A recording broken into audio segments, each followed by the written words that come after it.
Last year, I broke the story of Wade and Teresa King, two cattle ranchers in the state of Washington who faced $260,000 in fines and up to, they say, $3.7 million in land restoration costs. The state is accusing them of harming protected wetlands the family says are actually man-made stock watering ponds, which state and federal law protect their right to dig and to maintain without permits. Their case has received a lot of attention since I broke the story because it is seen as potentially precedent setting, and there are some major constitutional questions at play. The family is forced to argue their case before an administrative tribunal whose members are appointed by the governor of Washington. And this is a really important question for loggers, farmers, ranchers, and other people in productive industries we all rely on, because if they're in a state ideologically opposed to them, they could be found guilty of environmental harm and their lives wrecked with massive fines like the ones Wade and Teresa are facing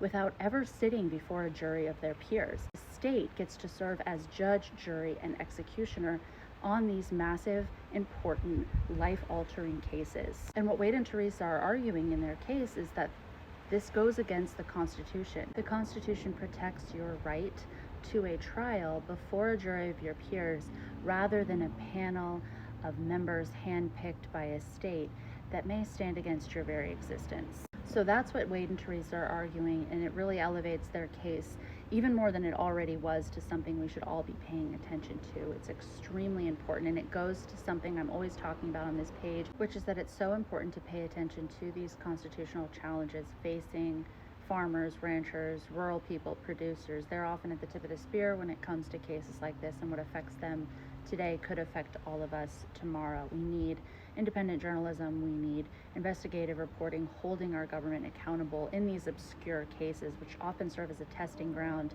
for constitutional issues that could come for you in the near future.